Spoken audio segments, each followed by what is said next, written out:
Greetings out there in YouTube land from the planet Earth. Australia had 5.0 50 minutes ago. They're saying 10 kilometers deep. 16 kilometers is 10 miles, right?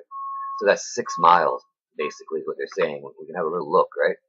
They're saying 50 minutes ago, I'm not going to argue, right? Because I'm looking at a few other things before I did this video, right? And it's not that far from a town there. So I decided to take a look at the Australia map and show their damage area right here. Right? Now, it says the depth was 7 kilometers, right? The other place was saying 10. So that's almost 2 miles difference there. I'm not going to argue with them, right?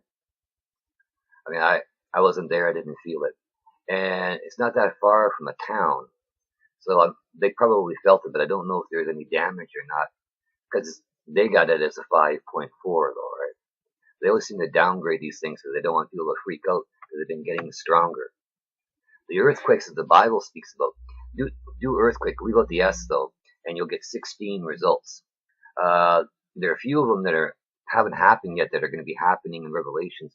Every one of them will be over a 10, right? They're not ready for it because there's a reason for this. In a sense, like when Jesus sets foot on the mountain, it'll be the greatest earthquake the planet's ever known since man has been on it. Right? And I believe all the continents will come back together again. And if not all the way, there'll be such a little tiny bit of sea left, because Jesus said, God said in Zechariah 14 verses 16 and down, that people had to go, the nations that went against Jerusalem that God let live, would have to go to the holy city every year for the Feast of Tabernacles, which is God's most holy holiday and the most important one to God. Now, there's some men that might argue with me but they don't know what they're talking about. Maybe it's important to them.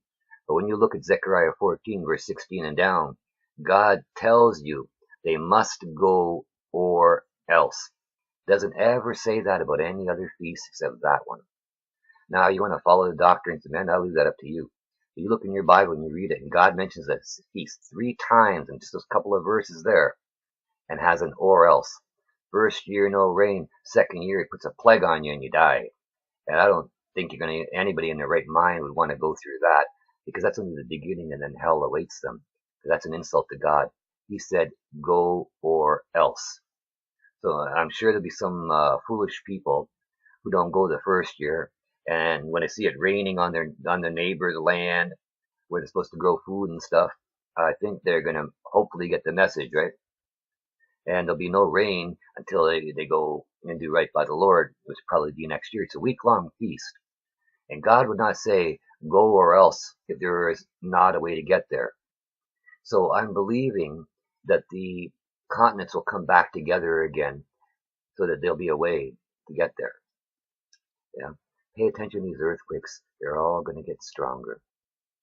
Take a moment out of your busy day to pray for those people. Now, here's a 5.2 in that Malaysia area I did earlier. Right? There are many out there in need of prayers these days, so take a moment out of your busy day and pray for someone. Thank you. Bye-bye.